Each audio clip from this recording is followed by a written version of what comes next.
Pati model, mag-isip ka na, pikit mo mata mo, at itaas mo ang kamay mo. Oh. At sabihin mo, Lord! Pati make ng kotse, ha? At tinitiyak ko sa'yo. Sabi, sa isang linggo may kotse ka na. Pinagmasdan ko naman yung mga sumunod na linggo. Yung iba, naglalakad pa rin. Imposible. Magandang araw po sa inyong lahat. Ako po si Sir JR ng Usap-Usap University at kung ikaw po ay baguhan, newcomer ka po, welcome po, tuloy po kayo. At kung ikaw naman ay returning subscriber or returning viewer, maraming salamat din po. Parte ka ng around 1.5, 1.6 million usually na mga views kada buwan po. Kaya maraming salamat po sa inyong suporta. Sa subscriber count naman po natin, nasa around 92,000 subscribers na rin po tayo. So maraming salamat po. Ang ginagawa po natin sa U3, tayo po ay naghihimay po ng mga argumento, nakikinig po tayo in real time ng mga religious discussions usually. Sa ating episode ngayon, it's not an exception of course. May nag-send po sa atin ng video. Ito nga po ay isang Bible exposition ni Brother Eli Soriano. Personally, hindi ko po alam kung ano po yung background po, anong topic itong discussion na ito. Ang alam ko lang po ay ito ay isang parte ng Bible exposition, which is a very popular na show format ng Ang Dating Daan. So sa konting background po sa aking pong paghihimay ng mga argumento, ako po ay dating university debater sa loob po ng 3 taon mula po sa MSU IIT. Ako rin po ay nagdebate sa ABS-CBN News Channel at ako ay miyembro ng isang international public speaking organization, ang Toastmasters International. So ano bang hinihintay natin mga ka-U3? Samahan niyo po ako. Let's go! Ito po yung tinatawag nating Bible exposition. And when we say Bible exposition, we are going to utilize the entirety of the Bible. Hindi po ba, no? Hindi a part of the Bible only. Kaya tayo po yung mag-umpisa ngayon dun sa paksa o sa topic na iminungkahi nila, magkakadugtong po yan eh. Gawin na lang nating general. Dun sa una, tinatanong niya kung paano tayo magtatagumpay sa ating mga adhikain sa buhay. Binigyan niya halimbawa sa negosyo. Ngayon, yun naman sumunod na nagsasuggest, paano raw makakapartner ang Diyos kung halimbawa nga ganon, meron kang gagawin sa buhay mo. At itong ikatlo naman ay kung halimbawa, nakapagtayo ka na ng negosyo, ay paano naman yung magandang relationship ng employer at saka ng employee. This all sums up to one. Yung paraan ng Diyos sa Biblia kung paano tayo magiging matagumpay, gawin na natin general sa lahat ng ating gagawin. Kasi hindi naman negosyo lang, baka hindi naman negosyante yung iba rito, lalabas, hindi sila interesado doon sa pag-uusapan natin.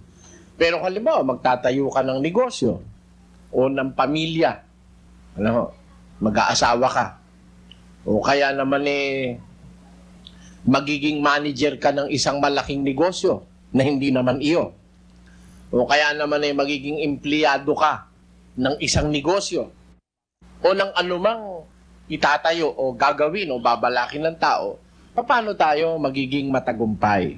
Yan po ang ating paksa. Umpisahan ho natin agad. Ano ba ang kahulugan sa Biblia ng pagtatagumpay? Yon. Ang pagtatagumpay ba nahuhulog lang doon sa nagtayo ka ng negosyo o anumang bagay na ginawa mo, dumami ang iyong pera, dumami ang iyong pag-aari? Yun ba ang kahulugan ng pagtatagumpay? So, kung napansin niyo po, sa kanyang speech, he was able to first define yung mga terms po na gagamitin at ginagamit sa kanyang magiging presentation, which is ang success. So, ako din personally, when he was talking about tagumpay, ano nga ba ang ibig sabihin ng tagumpay sa konteksto ng Biblia? Pakinggan niyo, basahin natin sa Lucas. Ganito po ang isang pangyayari sa isang mayaman na kung titignan mo, para bang nagtagumpay. Pakinggan nyo sa 12. Basa. At nagsaysay siya sa kanila ng isang talinghaga na sinasabi, ang lupa ng isang taong mayaman ay namumunga ng sagana. At iniisip niya sa sarili na sinasabi, ano ang gagawin ko sapagkat wala akong mapaglalagyan ng aking mga inaning bunga. Ba, sobra ito, no? May surplus, oh. Meron na siyang bodega, pero o dumadami pa lalo, ano kaya ikagagawin ko? Wala na akong mapapaglagyan ng aking inaaning bunga. Marami na masyado. Ang kanyang problema hindi yung aanihin niya, kundi yung paglalagyan niya. Ayan. Ano nangyari? Tuloy po natin ang basa. At sinabi niya, ito ang gagawin ko. Igigiba ko ang aking mga bangan at gagawa ako ng lalong malalaki at doon ko ilalagay ang lahat ng aking butil at ang aking mga pag-aari. Ayun. Sabi niya, alam ko na ikagagawin ko. Gigibain ko yung mga dati kong mga bangan. Yung storehouses niya, gigibain niya. Tapos magtatayo ako ng lalong malalaki. At doon ko ilalagay ang aking mga inaning butil at ang aking mga pag-aari. Ano po ang nangyari? At sasabihin ko sa aking kaluluwa, marami ka ng pag-aaring nakakamalig para sa maraming taon. Ba? Magpahingali ka. Mas maunlad sa Amerika ito. In fact, ang kanyang deklarasyon na nalagpasan niya yung standards of world reserves. Ang world reserves so natin is only 3 months. Yung buffer reserves. 3 months. Kasi within 3 months, nag-aani po ang mundo eh. Maaring palay or wheat. Pero siya, sabi niya, marami ka nang nakakamalig na pag-aari para sa maraming taon. Hindi months lang ang reserves nito, maraming taon. Ayan, pakiulit mo yon. Kaluluwa, marami ka ng pag-aaring nakakamalig para sa maraming taon. Magpahingali ka, kumain ka, uminom ka, matuwa ka. Ayan, sabi niya sa kaluluwa niya, magpahingalay ka na, kumain ka, uminom ka, matuwa ka. Dahil ang dai-dai mo ng pag-aari para sa maraming taon na nakakamalig. Ano ngayon ang sabi ng Diyos? Tatapwat sinabi sa kanya ng Diyos, ikaw na haling. Anong tawag mo ng Diyos? Haling. Haling. Ulit. Tatapwat sinabi sa kanya ng Diyos, ikaw na haling, hihingin sa iyo sa gabing ito ang iyong kaluluwa.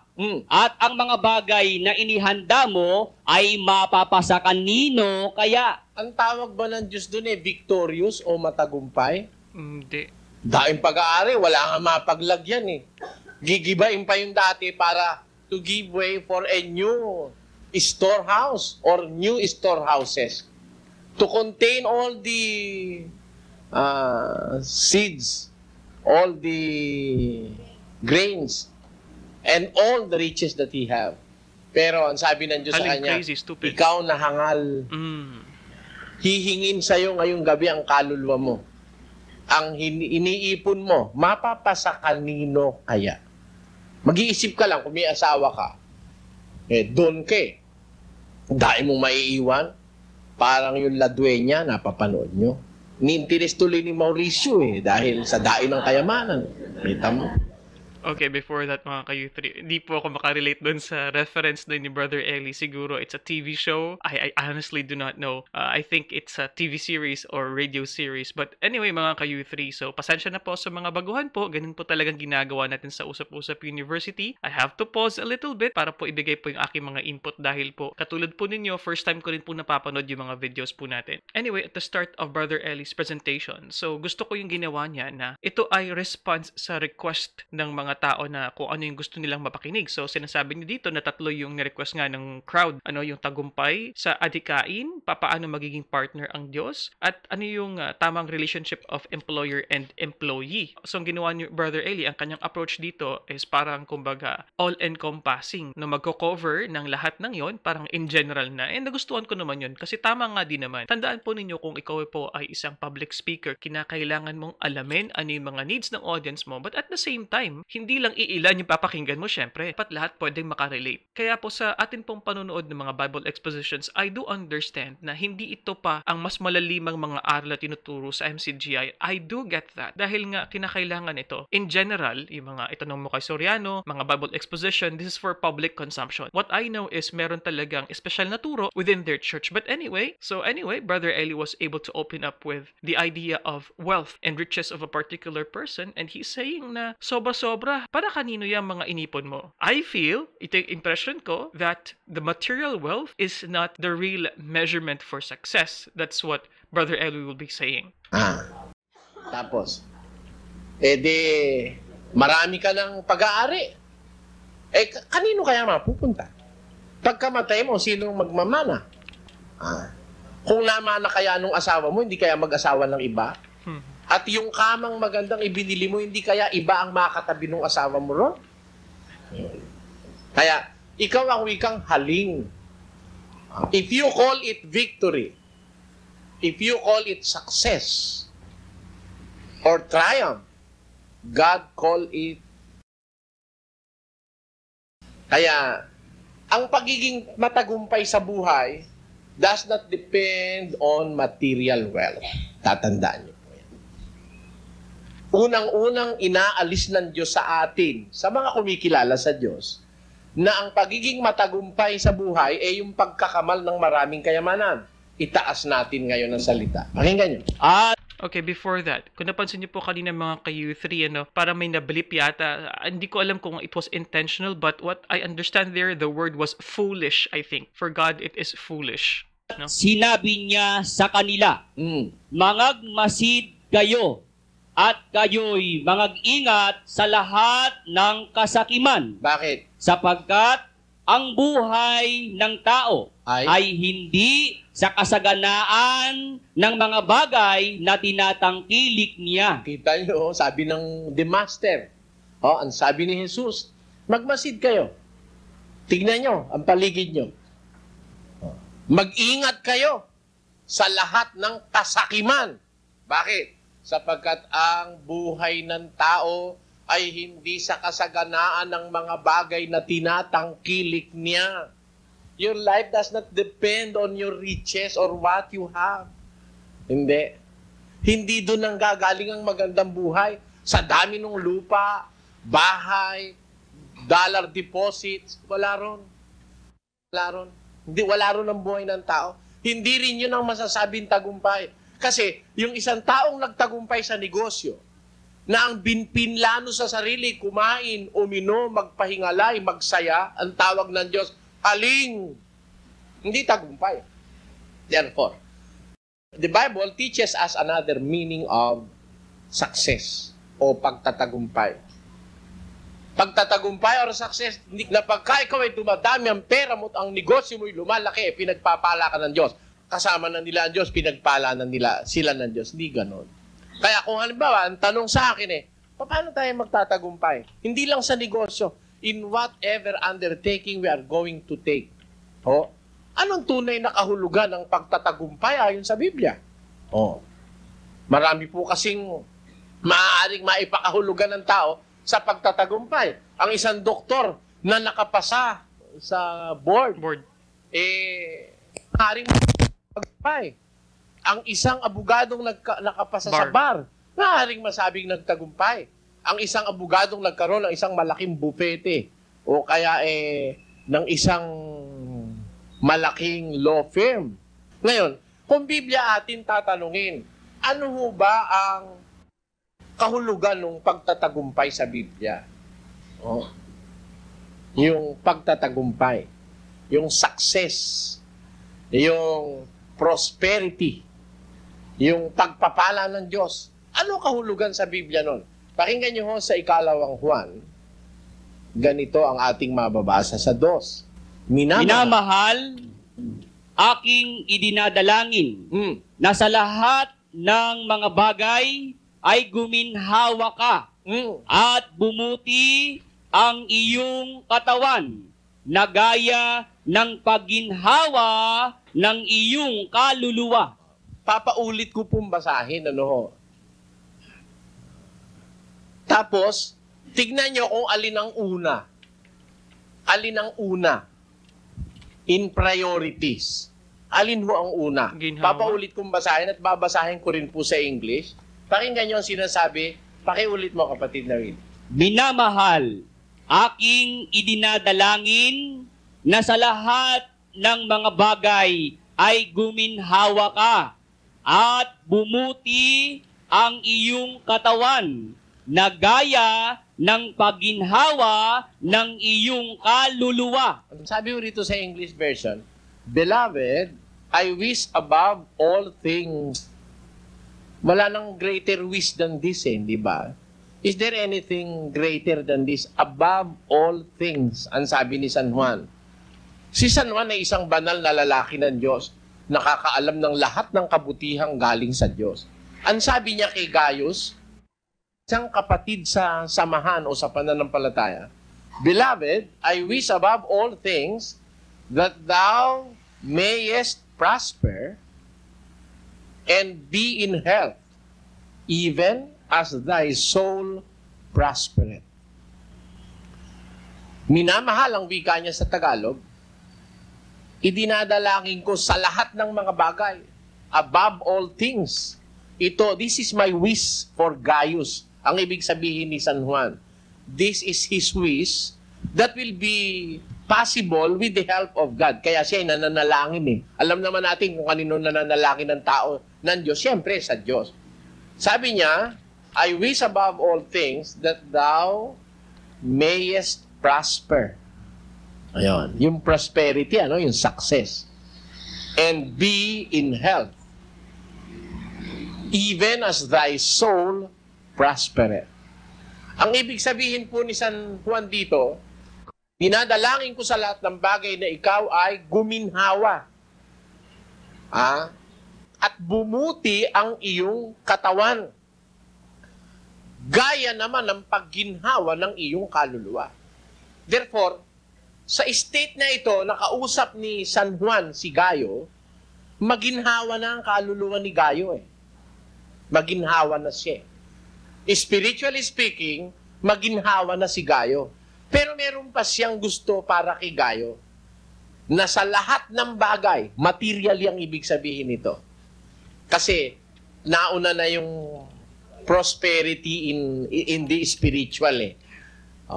Kaya gusto ko sa lahat ng bagay guminhawa ka at bumuti ang iyong katawan gaya ng pagginhawa ng iyong kaluluwa.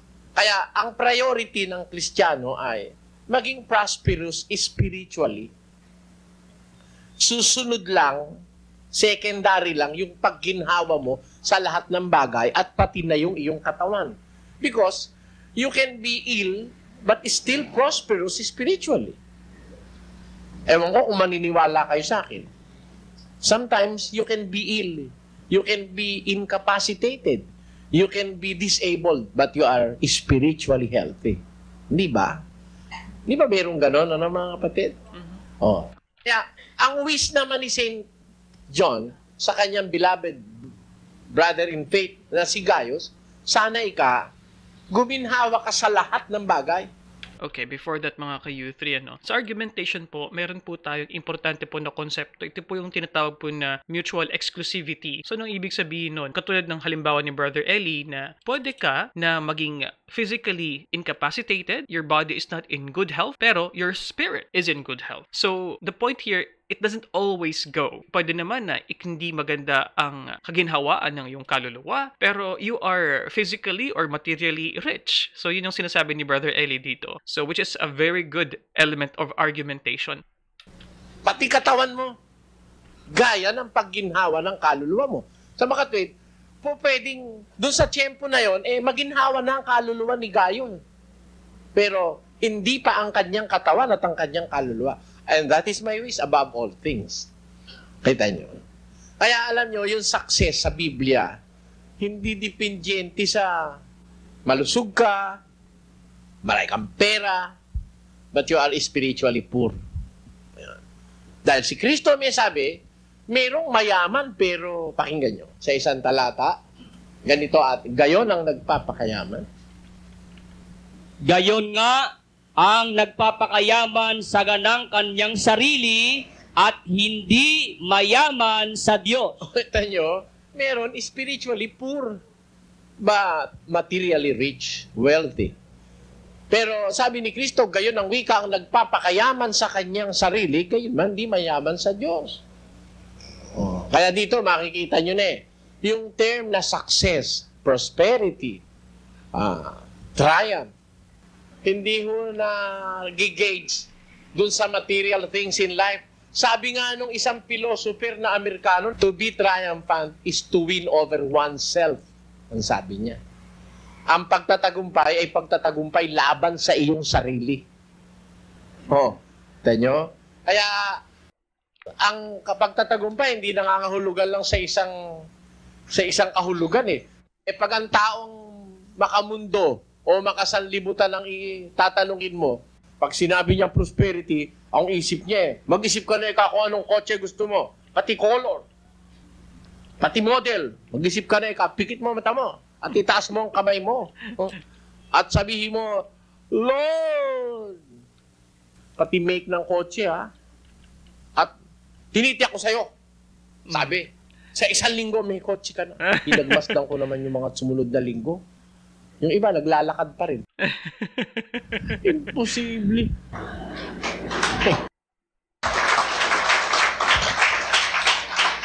Pag ang pakikinggan mo yung mga pastor na yon, aakayin ka nila yung para bang sa material eh. Yung bang nakikita, yung tangible things, yun ang ipinapatanaw sa'yo, yung yayaman ka, yun ang pinapatanaw. Alam nyo kung sinong klaseng mga pastor yon? Sa Filipos 3. Okay, before that mga ka-U3. So, Filipos 3, okay, just hold on to that. Pero, na-mention na rin po natin to sa ating previous po na mga video reactions sa Amerika, especially yung konsepto nga ng the prosperity gospel. Ayan, na may mga pagtuturo sa ibang mga Christian denominations sa Amerika at na, syempre, tayo pa sa Pilipinas, gaya-gaya din natin sa Pilipinas din, na kung saan parang pribilehiyo ng isang Kristiyano ang maging prosperous, ang maging financially stable. Ayan. So, yun yung kanilang paniniwala. In fact, parang birthright pa nga ng isang Kristiyano na dapat tayong yayaman dahil anak tayo ng Diyos. Yan ang kanilang konsepto dyan sa prosperity gospel.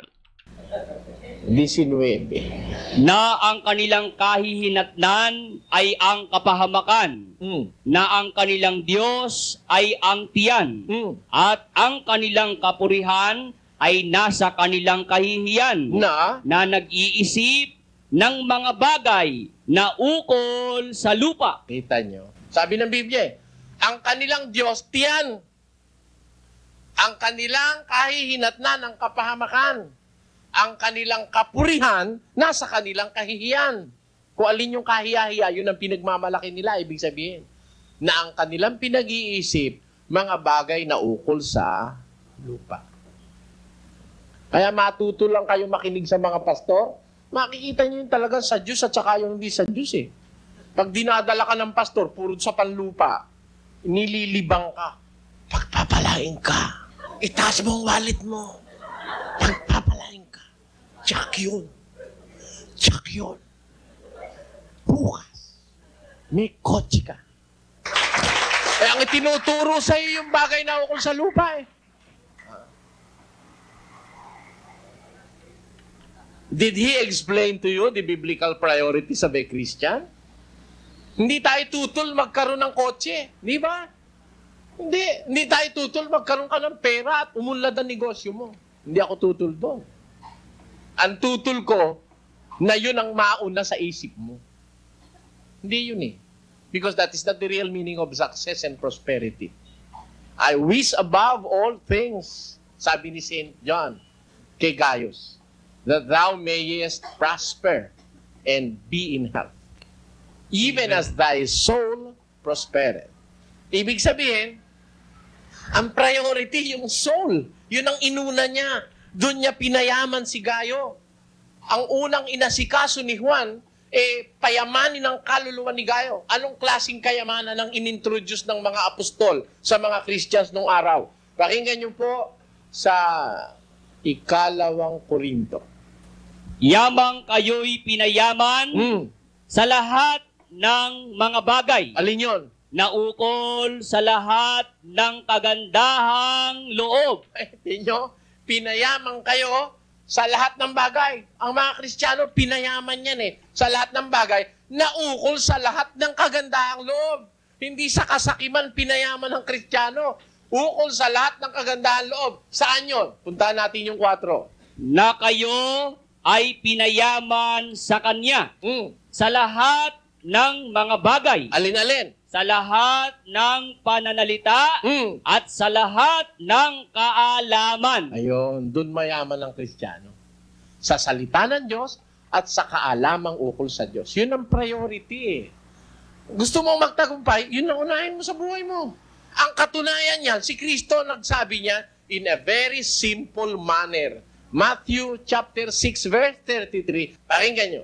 Tatapwat, hanapin muna ninyo ang Kaniyang kaharian At ang Kaniyang katwiran at ang lahat ng mga bagay na ito ay pawang Shall be added idaragdag unto you. sa inyo. kita nyo na. So mga ka-U3, I think yung English version yung more popular, di ba? Seek ye first the kingdom of God and His righteousness, and all these things shall be added unto you. This is such a very nice verse, and I think mas kailangan pa natin itong himayin, no? So I'm not sure if Brother Eli would give more explanation about the kingdom, ang kaharian ng Diyos. So tingnan natin. Ay, alin ang priority ng Diyos sa tao? Di ba ang priority niya yung katwiran, yung righteousness, yung kanyang kingdom, yung kanyang will, yung kanyang gustong mangyari sa atin. Tapos, and all these things shall be added unto you. Susunod Ano yung na. added? Mga ano na lang yun. Additives na lang yun. Kumbaga sa pagkain, timpla lang yun. Hindi yun ang main ingredient. Timpla lang yun. And you can do without them. Alam nyo, yung panglupa na yan, yung mga karangyaan sa buhay, ano na lang yan mga, those are yung karangyaan mga hindi necessities yan Pwede ka naman walang sing-sing tama? Mabubuhay ka ba ng walang hikaw? Oo. Minsan nga, mitya pa ng buhay mo yung hikaw mo Pag natin na tiyempo-tiyempo ka ng mga hold-upper makita mo, pag di tinagpas yung leg mo dahil sa hikaw mo di ba? Minsan, yung mga hinahanap ng tao, yung mga primary things in their mind, yun ang huli para sa Diyos. Sa Diyos, seek ye first the kingdom and the righteousness of God, and all these things shall be added unto you. And if you are going to examine the statement, all these things shall be added unto you, hindi naman all things na available materially on earth. Yung tinutukoy niyang all these things shall be added unto you, pagkain, pananamit, at saka yung inumin. Mga Na basic sinasabi niya necessities. dun sa mga nakaraang verses na ang mga ibon hindi naman nagtatanim, hindi naman nagbabangan. Pero sila pinakakain ng inyong amang galing sa langit. Ba? Hindi naman sila nagsusulid yung mga damo sa parang, yung mga liryo. Hindi naman nagsusulid, hindi naman naghahabi. Pero nakakapagsuot sila ng maringal na kasuotang higit pa sa isinuot ni Solomon sa kanyang kaluwalhatian. Ano ibig sabihin ng Diyos? You can even afford luxury. Hindi naman masama sa Christian sometimes na to afford a little luxury in life. Na halimbawa meron kang damit may konting burda para nung liryo sa parang. Hindi naman masama yun Na meron kang damit na may burda o kaya yung unan mo may burda. Hindi naman masama yun Pero hindi yun ang pangunahin. Awa na ng Diyos yun, dagdag na yun. Kumbaga sa nagtitinda, binili mo yung kanyang tinda, natuwa siya sa'yo, dadagdagan ka. Alin ang mahalaga? Yung binili mo o yung dagdag? Siyempre, yung binili, hindi yung dagdag. Mas mahalaga yung binili mo. Ganon din naman yung salita sa Biblia, idadagdag sa inyo. Kaya po, pangunahin ang alamin natin, what is the real meaning of success? Hindi pala ang pagkakamal ng kayamanan o ang pag-unlad ng isang negosyo. Maaaring nagtayo ka ng negosyo na lugi and you are still successful. Bakit? Masabihin nyo, Suriano, pwede, nagtayo ka negosyo, nalugi ka, successful ka pa. Yung pros and cons ng success.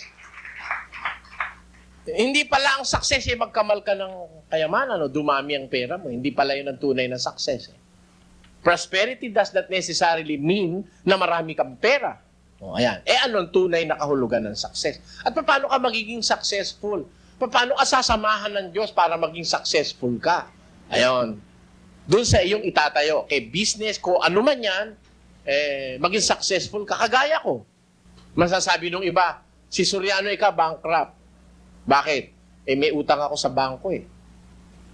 Pero, am I successful in organizing these people into one? Naging instrumento ako ng Diyos para ang mga taong ito magkasama-sama, magkalapat-lapat ng kalooban, mabawasan ng drug addict, mabawasan ng lasinggo, awa ng Diyos na bawasan. Am I successful or am I bankrupt? Kasi milyones ang utang ko eh. Successful ba ako? Bankrupt ako. Tignan natin sa pananaw ng Biblia.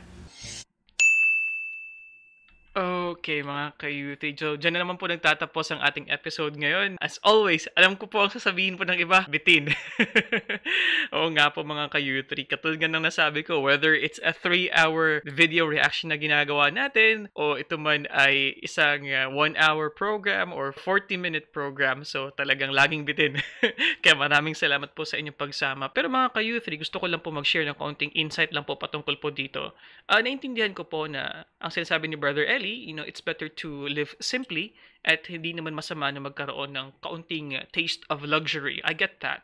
Pero it's really interesting if we talk about economic prosperity and faith and devotion. So, tinan po natin mga ka-youth, ang mga countries mostly na financially is talagang maunlad is yung mga bansa na kadalasan ay hindi ganun ka-religyoso o spiritual. So, pupunta po tayo sa Europe, you will see there na ang kanilang perspective on religion is quite different. So, maybe that begs the question, nagiging mahirap ba financially isang tao dahil sa kanyang perspective na there's a better life than this? Is it something that holds back humanity kapag tayo ay merong paniniwala sa isang uri ng relihiyon? Kasi kung titinan po natin mga ka-youth, especially po sa mga deeply Christian countries na developing countries, interestingly, so Philippines, South America, meron pong slight na correlation po diyan. But on the other hand, it's also interesting if you take a look at it that most countries na quote-unquote first world mayaman na mga bansa ay also one of the saddest places on earth.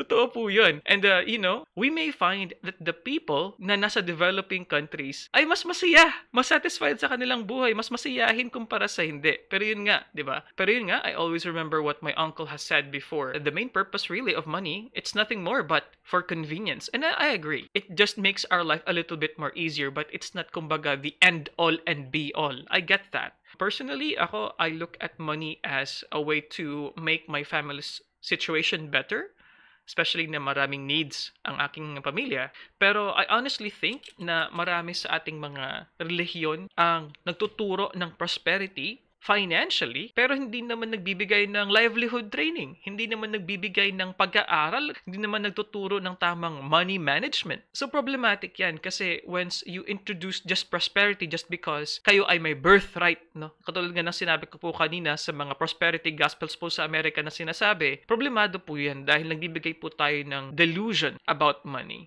Na sinasabi nga ni Brother L, itaas niyo ang mga wallet niyo. Siyempre nagtatrabaho ka, magkakapera ka talaga. Kasi hindi ka naman tamad, di ba? Ay nako, this needs more lengthy explanation po mga ka-youthly dahil para sa akin, I agree, bitin nga yung discussion na ito. So comment down below mga ka-youthly, ano pong masasabi niyo sa pagiging Kristiyano at ang inyong relationship with money. Ayan. Kasi nga, na-mention natin in the last video, isa sa mga pinaka-common na misconceptions about money, yung saying, di ba, na money is the root of all evil. That's wrong. Dahil totoo po niyan, the love of money is the root of all evil. Pero, dagdagan pa natin yan sa Pilipinas, ano? The lack of money is the root of all evil for others to do crime. But anyway, mga ka-U3, salamat po sa inyong pagsubaybay. Salamat po sa inyong pagsuporta sa U3, and I'll see you guys next time. And if you like these kinds of videos, please click subscribe mga ka-U3. Meron din po tayong video dito, meron din po tayong video dito. I-share nyo rin po sa Facebook, sa Twitter, dahil napansin ko po, konti lang po ang nagsishare. At marami tayong views, konti lang din ang nagsasubscribe. So, kailangan ko po ng tulong nyo. And I'll see you guys next time. Peace. Bye-bye.